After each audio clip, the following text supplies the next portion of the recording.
India TV YouTube channel को subscribe करें और बेल आइकन दबाएं।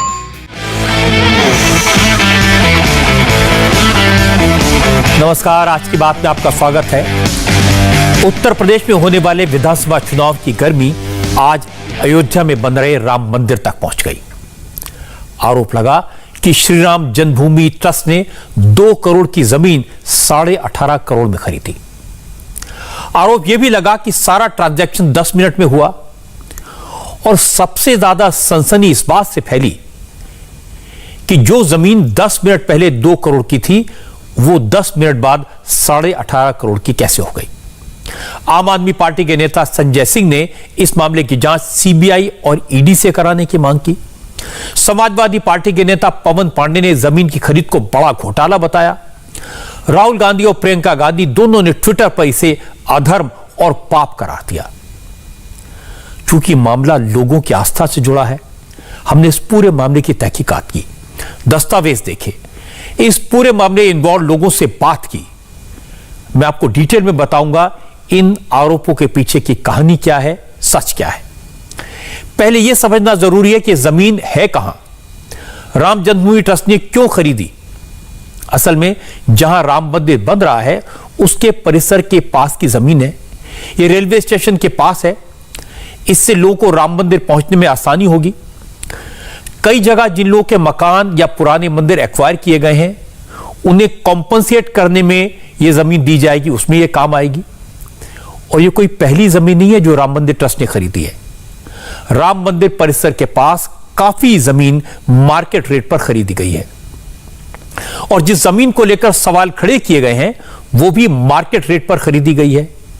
इसे बाकायदा रजिस्टर करा गया है, सारी पेमेंट्स ऑनलाइन हुई, रिकॉर्ड पर हैं, स्टैंप ड्यूटी पे की गई, कहीं भी एक पैसे के कैश का लेन देन नहीं हुआ। तो भी आरोप क्यों लगे, सच्चाई क्या है, इन दोनों बातों को हम समझने की कोशिश करते हैं। हमारी जांच में यह बात सामने आई कि मामला करीब 3 महीने पुराना है। 18 मार्च 2021 को इस दिन श्री राम जन्मभूमि तीर्थ क्षेत्र ट्रस्ट ने सुल्तान अंसारी और रवि मोहन तिवारी से 12,080 स्क्वायर मीटर जमीन खरीदी, यानी 1 हेक्टेयर से कुछ ज्यादा जमीन है ये। 18 मार्च 2021 की शाम 7:15 पर जमीन का सौदा हुआ। 18 करोड़ 50 लाख रुपए में हुआ। लेकिन इस सौदे से 5 मिनट पहले इस जमीन का एक और सौदा हुआ। यह डील हुई जमीन की ओरिजिनल ओनर कुसुम पाठक और सुल्तान अंसारी के बीच। शाम 7:10 पर सुल्तान अंसारी ने यह जमीन 2 करोड़ रुपए में खरीदी और 5 मिनट बाद वही जमीन 18 करोड़ 50 लाख रुपए में बेच दी राम जन्मभूमि ट्रस्ट को। दोनों डील में विटनेस सेम थे। गवाह के तौर पर इन दोनों सौदों में अयोध्या के मेयर ऋषिकेश उपाध्याय और श्री राम जन्मभूमि तीर्थ क्षेत्र के ट्रस्ट के मेंबर अनिल मिश्रा के साइन हैं। अब सारा विवाद इस पर है कि जो जमीन 5 मिनट पहले 2 करोड़ रुपए में खरीदी गई वही जमीन कुछ ही देर बाद श्री राम जन्मभूमि तीर्थ क्षेत्र ट्रस्ट ने 18.5 करोड़ में क्यों खरीदी। समाजवादी पार्टी के लीडर और उत्तर प्रदेश की सरकार में पूर्व मंत्री पवन पांडे सबसे पहले सेल डीड के पेपर लेकर सामने आए। उन्होंने पूछा आखिर 5 मिनट में ऐसा क्या हुआ कि जमीन की कीमत 9 गुना बढ़ गई। तो उन्होंने जो कहा पहले वो सुन लेते हैं। जमीन के रेट इतने ज्यादा नहीं बढ़ गए हैं जितना ये बता रहे हैं। उसके अगल बगल भी जमीन है, आप चाहें तो घूम के वहां जमीन का रेट क्या है लोगों से पता कर सकते हैं। ये सब के सब प्रॉपर्टी डीलर हैं और ट्रस्ट के साथ मिलकर जमीन खरीदवा रहे हैं और पैसे की बंटर बांट कर रहे हैं। पूरी अयोध्या में ये खेल पूरी मजबूती से चल रहा है और मैं इस खेल की जांच की मांग करता हूं कि इस खेल की पूरी मजबूती से जांच होनी चाहिए कि कौन कौन लोग जमीन खरीदने में, जमीन बेचने में शामिल हैं। भाई ये 2019 का बता रहे हैं, आप बताइएगा। मैं इसके पहले जो लोगों ने एग्रीमेंट कराया है वो इससे ज्यादा पैसे में कराया है, इन्होंने कम पैसे में कराया है। मेरे पास बहुत से प्रमाण हैं, उस समय आने पे मैं उसका भी खुलासा करूंगा। जब मैंने कल आरोप लगाया अनिल मिश्रा क्यों भाग गए गाड़ी में बैठ के, सारी मीडिया उनके मुंह के सामने लेके खड़ी थी, उन्होंने जवाब क्यों नहीं दिया? कोई जवाब आया अनिल मिश्रा का अभी तक? ट्रस्टी हैं कि दोनों में वो गवाह हैं, 2 करोड़ बैनामे में भी गवाह हैं, उसमें भी गवाह हैं। इसका मतलब वो प्रॉपर्टी डीलरों के साथ मिलकर डीलिंग करते हैं। इस मामले को और ज्यादा एग्रेसिव तरीके से उठाया आम आदमी पार्टी के नेता संजय सिंह ने। संजय सिंह ने कहा, दुनिया के किसी भी इलाके में जमीन की कीमत 1 सेकंड में 5.5 लाख रुपए नहीं बढ़ी होगी, लेकिन अयोध्या में श्री राम जन्मभूमि तीर्थ क्षेत्र ट्रस्ट ने यह चमत्कार किया और 2 करोड़ की जमीन महज 5 मिनट बाद 18.5 करोड़ में खरीदी। राम जन्मभूमि ट्रस्ट ने, चंपत राय जी ने 18.5 करोड़ रुपए की खरीद ली और 18.5 करोड़ में 17 करोड़ रुपए आरटीजीएस कर दिया। रवि मोहन तिवारी और सुल्तान अंसारी से खरीदा, 18.5 करोड़ में खरीदा 2 करोड़ की जमीन, लगभग 5.5 लाख रुपए प्रति सेकंड जमीन का दाम बढ़ गया। हिंदुस्तान क्या दुनिया में कहीं कोई इतनी जमीन 1 सेकंड में महंगी नहीं हुई होगी, लेकिन राम जन्मभूमि प्रभु श्री राम के नाम पर बने ट्रस्ट में 1 सेकंड में 5.5 लाख रुपए महंगी करके जमीन खरीदी गई 18.5 करोड़ रुपए में। और इसमें भी मजेदार बात है, मजेदार बात यह है कि जो अनिल मिश्रा जी बैनामा कराने में गवाह थे, जो अनिल मिश्रा जी, ध्यान से सुनिएगा, ट्रस्ट के मेंबर जो अनिल मिश्रा जी बैनामा कराने में गवाह थे, वही अनिल मिश्रा जी इस जमीन को ट्रस्ट के नाम पर खरीदने में भी गवाह बन गए। अब बातें तो चौंकाने वाली हैं। संजय सिंह ने जो कहा, समाजवादी पार्टी के पांडे जी ने जो कहा, हमने इसकी तहकीकात की। पता चला इस डील का कनेक्शन 10 साल पुराना है। जांच करने के लिए हमारी संवाददाता रुचि कुमार अयोध्या में उस जमीन पर गई जिसे ट्रस्ट ने 18.5 करोड़ रुपए में खरीदा है। यह जगह राम मंदिर से करीब 2 किलोमीटर दूर है। आप अपनी टीवी स्क्रीन पर यह जमीन देख सकते हैं। रुचि के मुताबिक राम मंदिर बनाने के लिए श्री राम जन्मभूमि तीर्थ क्षेत्र ट्रस्ट मंदिर के आसपास के कुछ मकानों और जमीनों को भी एक्वायर कर रहा है। इसके बाद ट्रस्ट इन मकानों के मालिकों को पैसे भी दे रहा है। अगर कोई बदले में जमीन मांगता है तो उसे जमीन दी जाती है।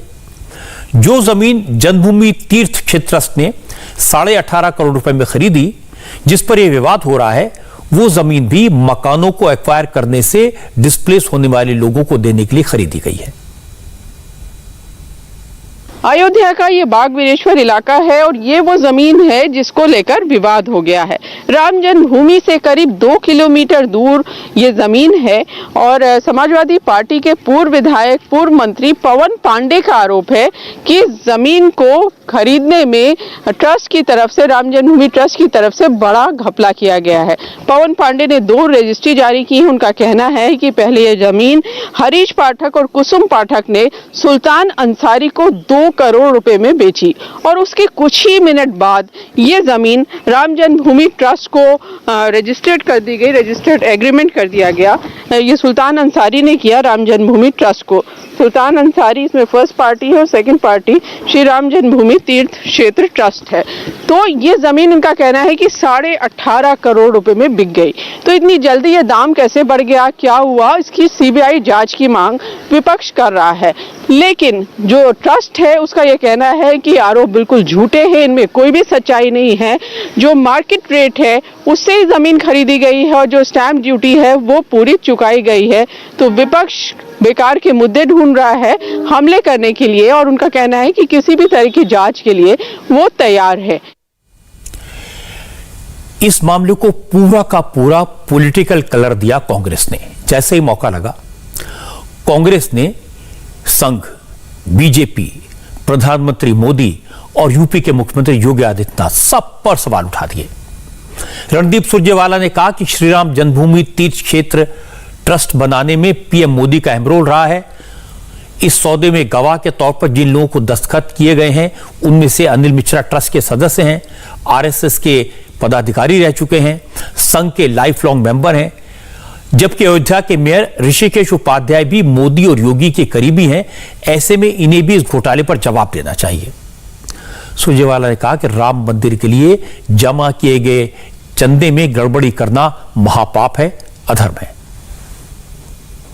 साथियों, भगवान श्री राम आस्था के प्रतीक हैं, पर भगवान राम की अलौकिक अयोध्या नगरी में श्री राम मंदिर निर्माण हेतु करोड़ों लोगों से एकत्रित चंदे का दुरुपयोग और धोखाधड़ी महापाप और घोर अधर्म है, जिसमें भाजपाई नेता शामिल हैं। मर्यादा पुरुषोत्तम भगवान राम ने पिता के वचन की अनुपालना में स्वेच्छा से 14 वर्ष का वनवास काटा, पर साफ है कि भाजपाई मर्यादा पुरुषोत्तम श्री राम के चरित्र से एक शब्द नहीं सीख पाए। उल्टा श्री राम मंदिर निर्माण के लिए एकत्रित हुए चंदे का घृणित दुरुपयोग व मंदिर की जमीन खरीदने में करोड़ों का घोटाला जग जाहिर है। इस पर हमारी तहकीकात में हमने क्या पाया, ये आपको बताऊं इससे पहले जो दूसरा पक्ष है उसकी बात सुनते हैं। श्री राम जन्मभूमि ट्रस्ट की तरफ से क्लैरिफिकेशन आया है। ट्रस्ट ने कहा कि जमीन को मार्केट रेट पर खरीदा गया है। वहीं इस डील में विटनेस के तौर पर साइन करने वाले अयोध्या के मेयर ऋषिकेश उपाध्याय ने कहा कि यह जमीन रेलवे स्टेशन के पास की है, सही कीमत पर खरीदी गई है। जो लोग घोटाले का आरोप लगा रहे हैं वो राजनीति कर रहे हैं। आज की डेट में जब पूरा देश अयोध्या आना चाहता तो अयोध्या का लोग अयोध्या से बाहर कैसे जाएंगे। इस नाते से रेलवे स्टेशन के पास ट्रस्ट ने सहमति और संवाद के आधार पर वो ज़मीन ली है। उसमें अनावश्यक तिल का ताड़ बनाया जा रहा है। वो लोग राजनैतिक लोग हैं और जो भी उसमें अभी प्रेस विज्ञप्ति में आया है कि वर्षों पुरानी उनकी वो थी, वो ट्रस्ट क्लियर करेगा या जिन लोगों ने दिया है। मैं तो मेयर के नाते लगभग जो भी मंदिर आए हैं उसमें मैं विटनेस करता हूं और सब ऑनलाइन ट्रांजैक्शन ट्रस्ट करता है, तो उसमें कोई हेरा फेरी इस प्रकार करना उनकी बौखलाहट। ट्रस्ट ने एक बयान भी जारी किया। ट्रस्ट ने जो कहा, मेयर ने जो कहा, इन सारी बातों को एक बार समझने की कोशिश करते हैं। दरअसल घोटाले के आरोप लगाने वाले लोग महज 5 मिनट में जमीन की कीमत 9 गुना बढ़ने की जो बात कह रहे हैं वो बात हाफ ट्रूथ है, अर्ध सत्य। जमीन की कीमत 5 मिनट में नहीं बढ़ी बल्कि 10 साल में बढ़ी है, 2 करोड़ से 18.5 करोड़। यह बात समझने के लिए इस लैंड डील की पूरी चेन को आपको फॉलो करना पड़ेगा। जमीन के जो डील्स होती हैं वो काफी कॉम्प्लिकेटेड होती हैं, तो समझने की कोशिश करते हैं। इस जमीन को लेकर 2011 में सुल्तान अंसारी के परिवार और कुसुम पाठक के बीच एक डील हुई थी। सुल्तान अंसारी के पिता नन्हे मियां के साथ यह सौदा 2011 में हुआ। इसके बाद इस डील को लगातार 3 बार रिन्यू किया गया, लेकिन इस जमीन की रजिस्ट्री नहीं हुई। इसकी वजह यह थी कि जमीन को लेकर कोर्ट में केस चल रहा था। पहले इसे वक्फ बोर्ड की प्रॉपर्टी बताया गया था, फिर इस जमीन के नए नए दावेदार सामने आए। इस तरह कोर्ट में केस चलता रहा, मुकदमे चलते रहे और अंसार परिवार डील को रिन्यू करता रहा। सितंबर 2019 में कुसुम पाठक और हरीश पाठक ने सुल्तान अंसारी समेत 8 लोगों के साथ एग्रीमेंट टू सेल साइन किया।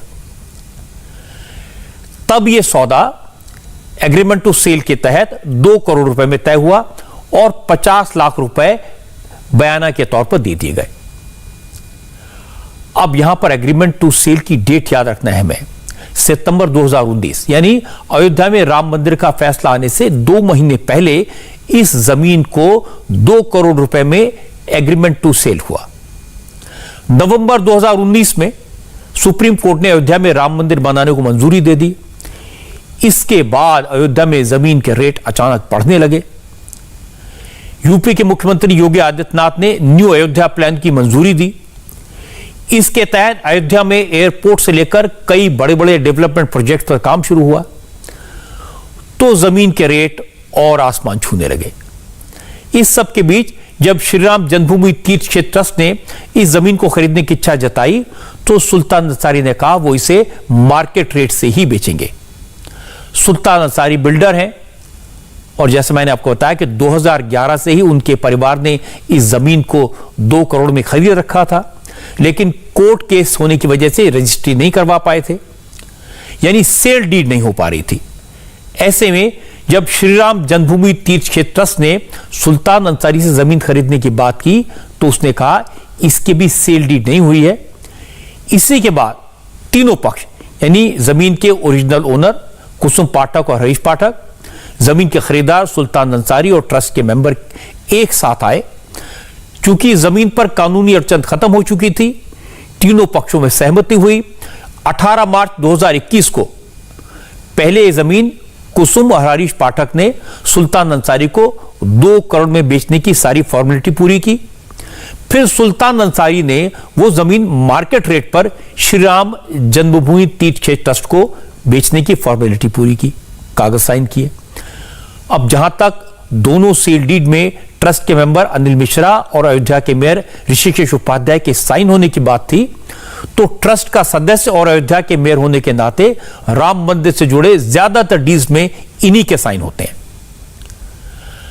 हमने विश्व हिंदू परिषद के वर्किंग प्रेसिडेंट आलोक कुमार से पूछा क्या इस मामले में किसी तरह की हेराफेरी हुई है, आरोपों पर उनका क्या जवाब है, ये सुनिए।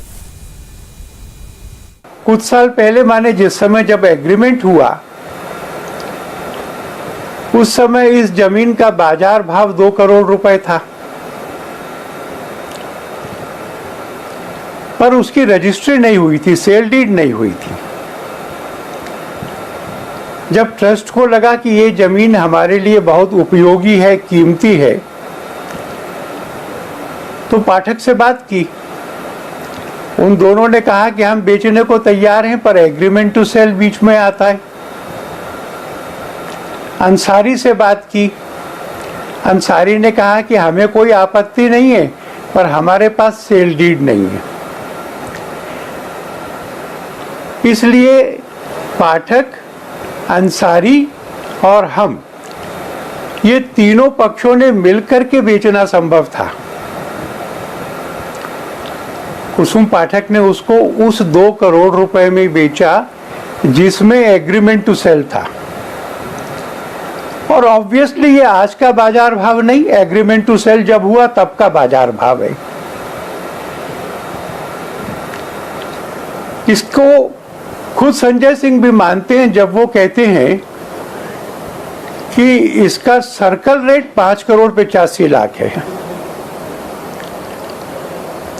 अब ये रेट पुराने समय में तय हुए थे। अयोध्या के राम जन्मभूमि के फैसले के बाद वहां जो विकास की अपार संभावनाएं पैदा हुई हैं, उत्तर प्रदेश सरकार ने नया अयोध्या बनाने के लिए जो योजनाएं बनाई हैं, तो सब लोग जानते हैं कि वहां धरती के दाम बढ़े हैं। ट्रस्ट ने एक ईमानदार सर्वे किया और उसमें से फिर बातचीत में ये पाया कि 18.5 करोड़ रुपए ये उस जमीन के वर्तमान बाजार भाव से कम है। ये तय हुआ कि ये दोनों काम साथ साथ होने चाहिए। कुसुम पाठक और हरीश पाठक अंसारी और तिवारी के फेवर में सेल डीड करें और फिर उसके तुरंत बाद ये दोनों लोग ट्रस्ट के फेवर में एग्रीमेंट टू सेल करें। ट्रस्टियों ने इसको सहमति दी और इसलिए एक के बाद में एक ये दोनों चीजें हुई। इसमें कोई आर्थिक घोटाला नहीं है।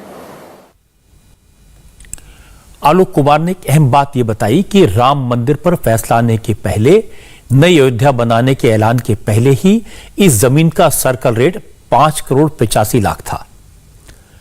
तो यहां पर आपको यह बताना जरूरी है कि अयोध्या में सर्कल रेट 2017 के बाद से नहीं बढ़ाए गए, यानी 4 साल पहले इस जमीन का सर्कल रेट 5 करोड़ 85 लाख था और जिस प्रॉपर्टी की थोड़ी मात्रा में जिस जमीन का सर्कल रेट 5 करोड़ 85 लाख था उसका मार्केट रेट तब भी इससे ज्यादा ही होगा।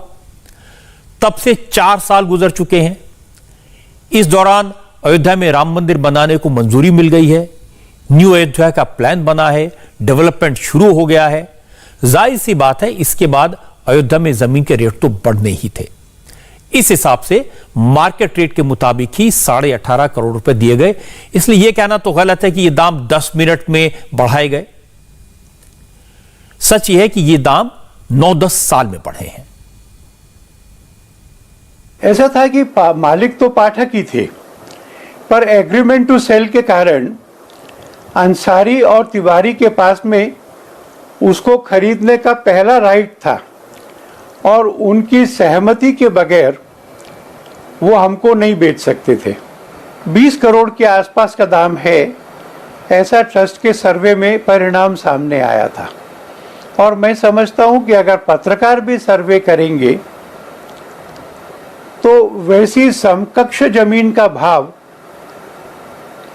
यही पाया जाएगा कि इसमें किसी कैश ट्रांजैक्शन का आरोप ही नहीं है।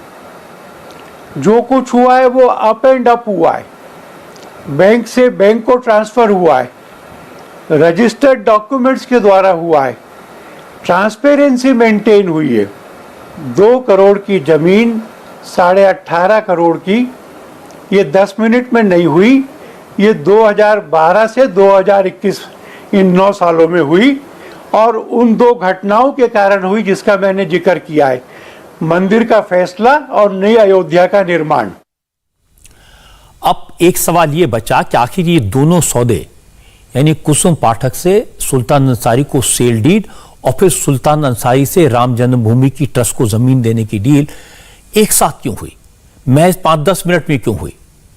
तो यह सवाल भी हमने आलोक कुमार से पूछा और उन्होंने बताया कि डील से जुड़ी तीनों पार्टियों को लगा जब सारी लीगल फॉर्मेलिटीज पूरी हो गई हैं तो क्यों ना फौरन सौदा कर लिया जाए।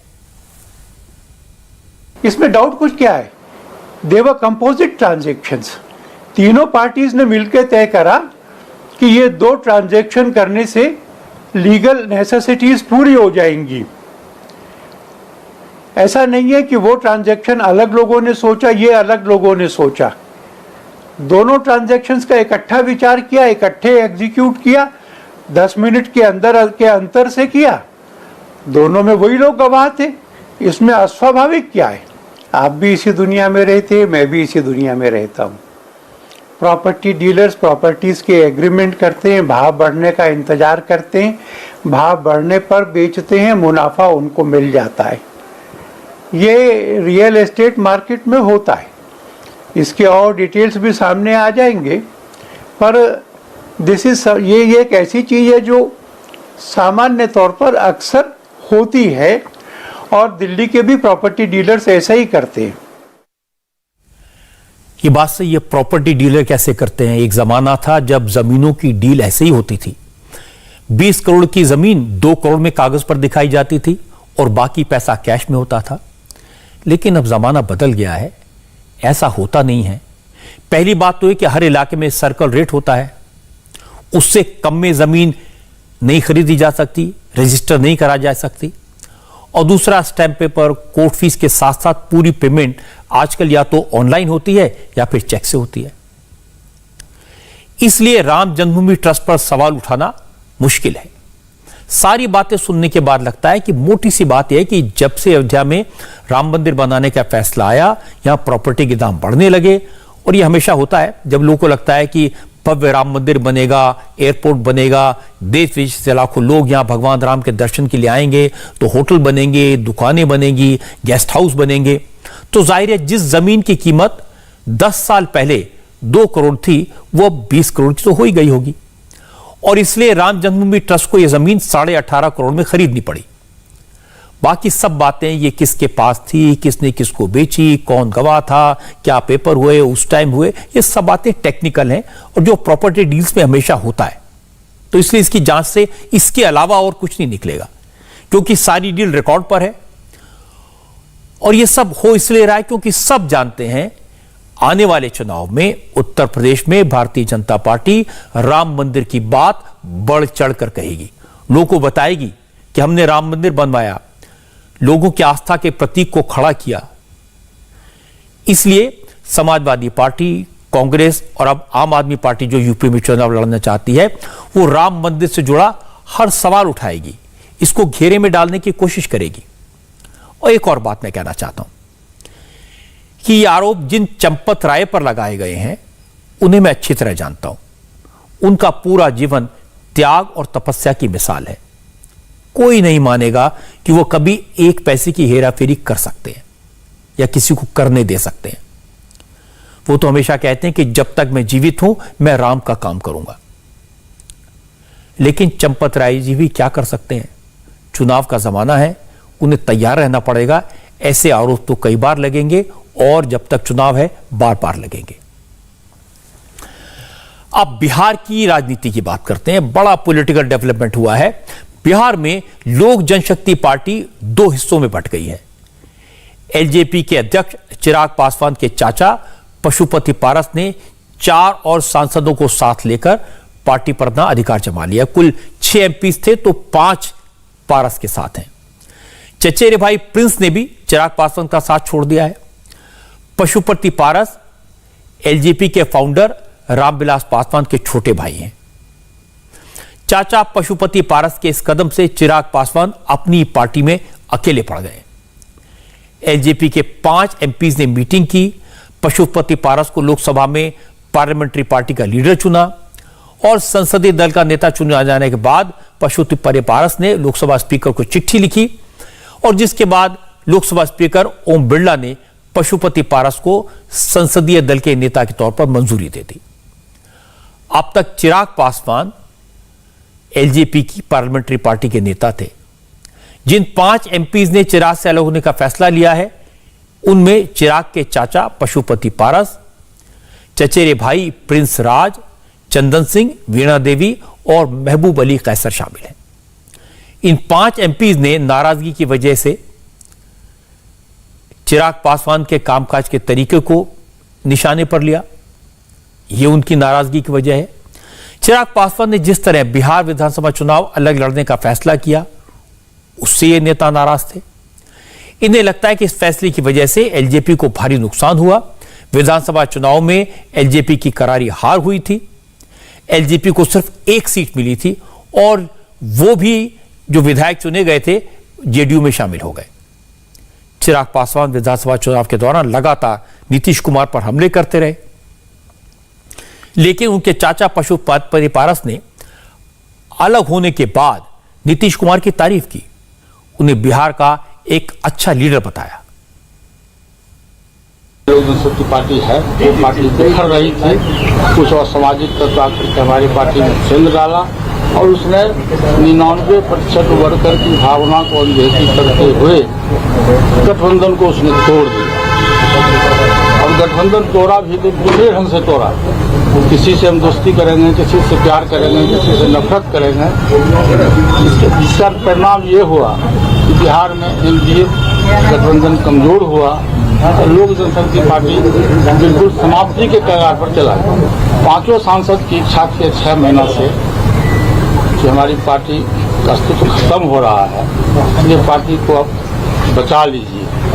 तो मैं पार्टी तोड़ा नहीं हूँ, मैं पार्टी को बचाया हूँ और स्वर्गीय पासवान जी के आत्मा को शांति के लिए जब तक मैं जिंदा रहूँगा, लोक जनशक्ति पार्टी देश में जिंदा रहेगी और हम उसको बरकरार रखेंगे। जो लोग भी किसी कारणवश नाराज होकर हमारी पार्टी से चले गए, मैं सभी लोगों से माफ़ी मांगता हूँ और सभी लोगों से आग्रह करता हूँ कि वो लोग आए हमारे पार्टी में सहयोग करें, पार्टी सदस्यता ग्रहण करें और जैसे पार्टी चलती थी पासवान जी के समय में, वैसे पार्टी दिन प्रतिदिन आगे बढ़े। क्या जेडीयू में जा रहे हैं आप? नहीं भाई, 100% गलत है। चुनाव आयोग में हमारी पार्टी है, हमारी पार्टी रहेगी। लोग पार्टी टूटी, चिराग पासवान निराश हो गए, चाचा को मनाने उनके घर पहुंचे, लेकिन वो किसी भी तरह की सुलह के मूड में नहीं दिख रहे।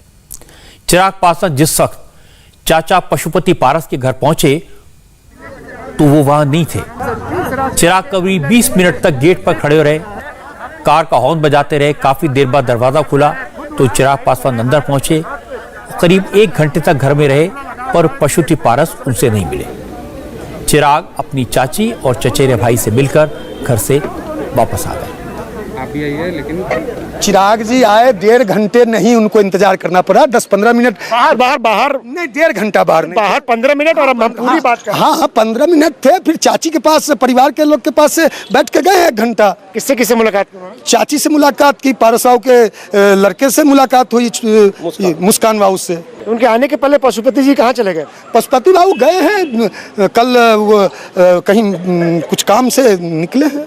क्या उनको जानकारी थी कि चिराग पासवान आ रहे हैं इसलिए वो निकल गए पहले? अब ऐसा तो नहीं हमको प्रतीत होता है। इसके लिए जिम्मेदार कौन था? क्या चिराग पासवान था जो पार्टी की बुरी गति हुई उसके लिए? देखिए, जोश के साथ होश भी जरूरी है, अनुभव भी मायने एक रखता है। घर में गार्जियन यदि बैठा रहता है, कोई अनुभवी 70 वर्ष का, 80 वर्ष का बुजुर्ग, तो वह घर में अनुशासन कायम रहता है। लेकिन जिस तरह कुछ असामाजिक तत्व पार्टी को तोड़ रहे थे, बिखेर रहे थे, 99% कार्यकर्ताओं की इच्छा थी कि बिहार में 2020 का विधानसभा चुनाव हम एनडीए के साथ लड़े। पशुपति पारस ने तेवर बदले तो उनके समर्थक सांसद भी अब चिराग पासवान को सलाह देने लगे। पशुपति पारस के साथ वैशाली के सांसद वीणा देवी गई हैं। वीणा देवी ने कहा कि पार्टी टूटी नहीं है, सारे सांसद एलजेपी में ही हैं, वहीं रहेंगे, सिर्फ लीडरशिप बदली गई है। वीणा देवी ने यहां तक कहा कि अगर चिराग पासवान चाहें तो पार्टी में ही रहें और मिलकर काम करें। पार्टी टूटेगी नहीं, पार्टी हम लोग एलजेपी में है, रहेंगे भी, काम करेंगे, सिर्फ नेतृत्व को हम लोग बदले हैं, पार्टी में कुछ नहीं हुआ है। सारे सांसद विचार करके 5 हम लोग एक जगह होकर विचार किए हैं सभी लोग, उसके बाद नेतृत्व को बदले हैं। हम लोग पारस जी को अपना नेता माने, राष्ट्रीय अध्यक्ष भी चेंज हो गए। तो राष्ट्रीय अध्यक्ष कौन? पशुपतिनाथ पारस ही? हाँ, वही होंगे। और चिराग की भूमिका क्या रहेगी मैम फिर पार्टी में? पार्टी में सांसद है, साथ काम करे। इस पूरे मामले पर चिराग पासवान ने अभी तक चुप्पी साधी हुई है, वो कुछ नहीं बोले। लेकिन उनके करीबी नेता हैं रवि पांडे। रवि पांडे ने पार्टी में टूट के लिए जेडीयू और बिहार के मुख्यमंत्री नीतीश कुमार को जिम्मेदार ठहराया। उन्होंने कहा कि जेडीयू के नेता कई दिन से पार्टी को तोड़ने की कोशिश में लगे हुए थे। पहले से भी नाराज चल रहे थे, काफी दिनों से नीतीश जी के संपर्क में बने हुए थे और नीतीश जी ने और उनकी पार्टी शुरू से ही लोजपा को तोड़ने में लगी हुई है और लगातार संपर्क में उनके नेता, जदयू के वरिष्ठ नेता श्री ललन सिंह जी लगे हुए थे पार्टी को तोड़ने के लिए और बहुत सारे लोग लगे थे।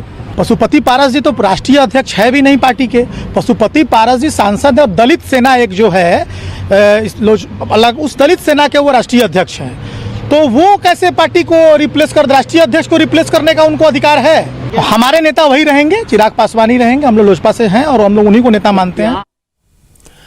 हालांकि जेडीयू के नेता इन सब आरोपों को खारिज करते हैं। केसी त्यागी जेडीयू के सीनियर लीडर हैं। उन्होंने कहा एलजेपी में जो कुछ हो रहा है उसके लिए चिराग पासवान खुद जिम्मेदार हैं। उनके काम करने के तरीके से उनकी पार्टी के नेता नाराज हुए। श्री चिराग पासवान की कार्यप्रणाली के विरुद्ध ये विद्रोह है, जिसकी वजह से एलजेपी विधानसभा में एक भी सीट प्राप्त नहीं कर पाई है और ये जो 5 सांसद हैं उसी कार्यप्रणाली की वजह से उनके खिलाफ। जेडीयू का इस टूट से कोई रिश्ता नहीं है। ये चिराग पासवान की जो कार्यशैली है ये उसके विरुद्ध विद्रोह है। महाराष्ट्र की सियासत में हम लोग देख रहे हैं कि काफी हलचल चल रही है, काफी उठापटक हो रही है। कांग्रेस ने एक बार फिर उद्धव ठाकरे को तेवर दिखाए। महाराष्ट्र में कांग्रेस के चीफ नाना पटोले ने आज कहा कि अब उनकी पार्टी अगला विधानसभा चुनाव अकेले लड़ेगी। हालांकि इसमें कोई बड़ी बात ना होती अगर कुछ दिन पहले शरद पवार एक बयान देकर यह न कहते कि इस बार जो अलायंस हुआ है वो महाविकास अघाड़ी है और वो महाराष्ट्र में अगला असेंबली इलेक्शन एक साथ लड़ेगा। पवार ने कहा था कि तीनों पार्टियों का परफॉर्मेंस अच्छा रहेगा अगर इकट्ठे लड़ेंगे, लेकिन आज नाना पटोले ने इस बयान को रिजेक्ट कर दिया। नाना ने कहा कि महाराष्ट्र की जनता चाहती है कांग्रेस अकेले चुनाव लड़े, इसलिए कांग्रेस अब अकेले ही मैदान में उतरेगी।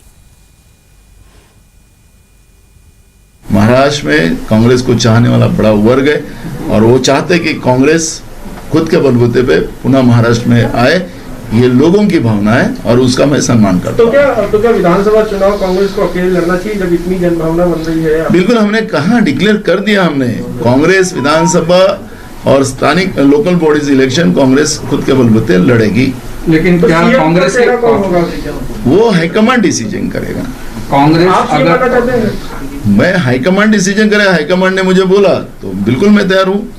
अगर कांग्रेस अगर अकेले पक्ष लड़ती है तो आपको भरोसा है क्या कि अकेले सत्ता में लौट सकती है? बिल्कुल बिल्कुल बिल्कुल, कांग्रेस पूरे बहुमत से अकेले सत्ता में आएंगी महाराष्ट्र में।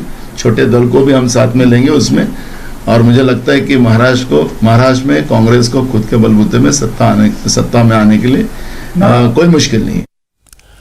अब कांग्रेस अपने बलबूते पर सत्ता में आ सकती है, आएगी, ये भरोसा जाता है नाना पटोले ने, तो जाहिर है सवाल आएगा कि फिर मुख्यमंत्री कौन बनेगा। तो उन्होंने अपना नाम आगे कर दिया। ये 5 साल उद्धव जी ठाकरे जी की जो सरकार है उसमें कांग्रेस का पूरा समर्थन है। 5 साल हमारे तरफ से उद्धव ठाकरे जी की सरकार को कोई भी तकलीफ नहीं है। रहा पवार साहब ने जो कहा है, उनके पार्टी का मत जाए डिक्लेयर किया, हमने हमारी पार्टी की बात रख दी है कि हम खुद के बलबूते लड़ेंगे। लेकिन कहीं ना कहीं आपको लगता है कि आपको सीएम बनना चाहिए और कहीं ना कहीं आपकी एक एम्बिशन है सीएम बनने की? देखो, सबकी एम्बिशन होती है, लोकतंत्र है, लेकिन हमारी भूमिका एकदम स्पष्ट है कि जब कांग्रेस हाईकमांड ने मुझे राज्य का कांग्रेस पार्टी का मुखिया बनाया है, तो मेरी जवाबदारी होती है कि मेरे पार्टी को मजबूत करना, लोगों तक उनका विचार पहुंचाना और कांग्रेस को सत्ता में लाकर लोगों का भला करना, ये मेरी भूमिका है। क्योंकि 3 पार्टियों की सरकार है, शिवसेना, एनसीपी और कांग्रेस की, तो इस पर शिवसेना ने कैसे रिएक्ट किया, ये एक बार सुनते हैं। अभी न कोई महाराष्ट्र में कोई चुनाव नहीं है, पहली बात तो ये।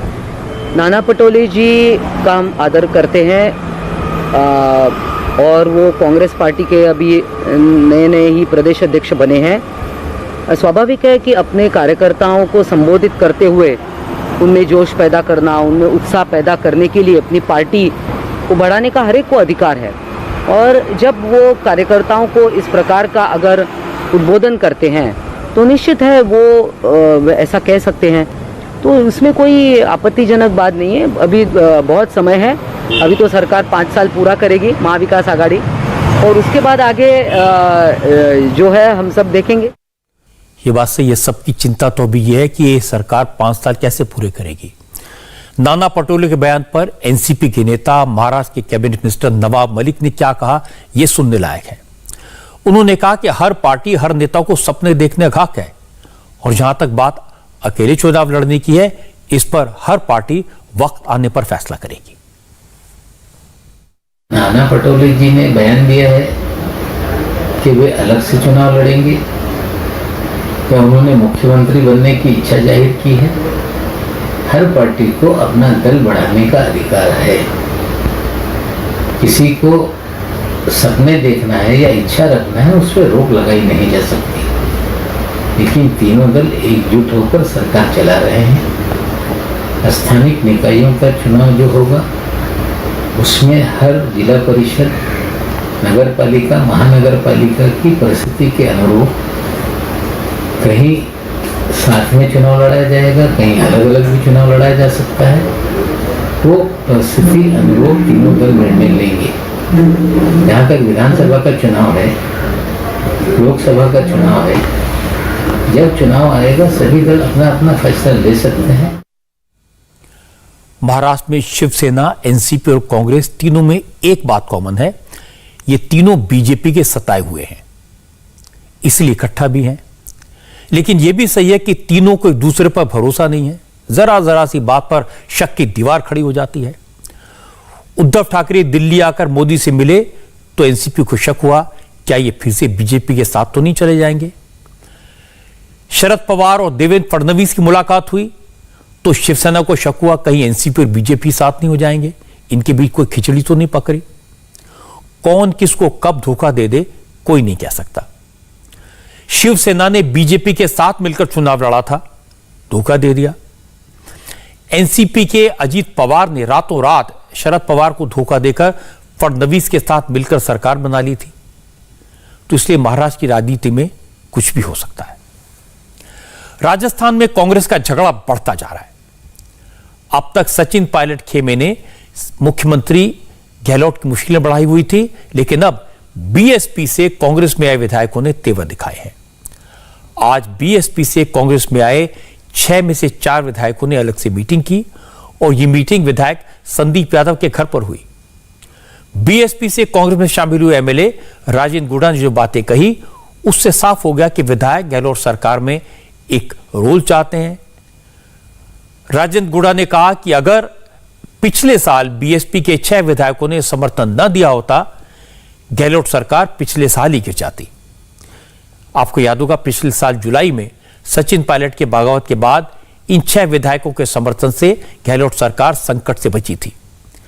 तब इन विधायकों में से 3 को मंत्री बनाने का और बाकी को आयोग और बोर्ड में जिम्मेदारी देने का वादा किया गया था, लेकिन वादा पूरा नहीं हुआ। इसमें तो कोई ज्यादा दिमाग लगाने वाली बात, कोई इसमें तो कोई मैथ्स, कोई गणित है ही नहीं।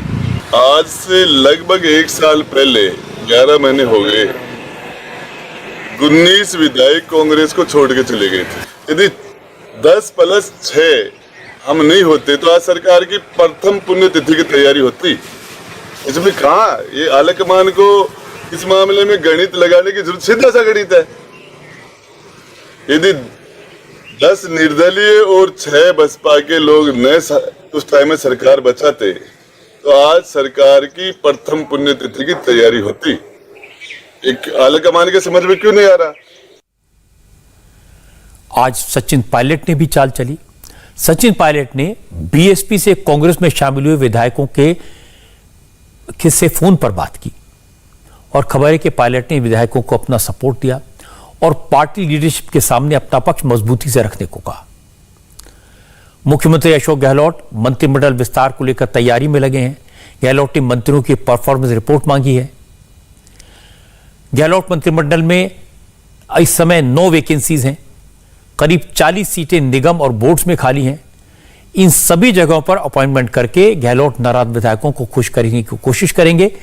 लेकिन इस वक्त राजस्थान में कांग्रेस की अलग अलग कैंप खुलकर एक दूसरे के विरोध में खड़े दिखाई दे रहे हैं। विधायक और मंत्रियों के बीच खुलकर तनातनी चल रही है। गहलोत और पायलट खेमे के बीच, विधायकों के बीच ट्विटर पर जंग चल रही है। सीएम गहलोत के भरोसेमंद तकनीकी शिक्षा मंत्री सुभाष गर्ग ने पायलट गुट पर निशाना साधा। जो गर्मी और बरसात का मौसम आता है, जब यहाँ लॉन में बैठा रहता हूँ मैं, तो यहाँ इन जो है चिड़िया हैं और मोर खूब आते हैं और उस पॉइंट ऑफ व्यू से जब यहाँ बैठे रहते हैं तो इस तरह के विचार आते हैं। पहले भी मैंने एक ट्वीट किया था, सत्य ही ईश्वर है, और इसी तरह से एक ट्वीट किया कि निश्चित रूप से होता है जब गर्मी आती है तो परिंदे आप देखते हैं इधर उधर मारते हैं और छाया भी देखते हैं, पानी की तलाश में जाते हैं। तो वो एक स्वाभाविक एक नेचर के प्रति वो था, उसमें उसका कोई नहीं, कोई ये लोग अब पता नहीं लोग पॉलिटिकल अंदाज लगा रहे होंगे, लेकिन मेरे ऐसा कोई उसके पीछे नहीं। सियासी खींचतान के बीच राजस्थान में एक और बड़ा डेवलपमेंट हुआ। आज अचानक मुख्यमंत्री के ऑफिस की तरफ से एक फरमान जारी करके कहा गया कि अब मुख्यमंत्री से कोई भी सीधे नहीं मिल सकेगा। अगले 2 महीने तक मुख्यमंत्री वीडियो कॉन्फ्रेंसिंग के जरिए ही मीटिंग्स करेंगे और बात करेंगे। इस फैसले की वजह डॉक्टर्स की सलाह बताई गई। आज देहरादून से जो खबर आई वो सावधान करने वाली है। कुछ नेताओं ने उन लोगों की प्रॉपर्टी पर कब्जा करने की कोशिश की जिनकी कोरोना की वजह से मौत हो गई और उनके घर में कोई बचा नहीं, न कोई वारिस, न कोई देखने वाला। जो रिश्तेदार हैं वो विदेश में हैं। ये घटना देहरादून के सुभाष नगर इलाके की है। एक बुजुर्ग दंपति डीके मित्तल और उनकी वाइफ सुशीला रहते थे। दोनों को कोरोना का इन्फेक्शन हुआ।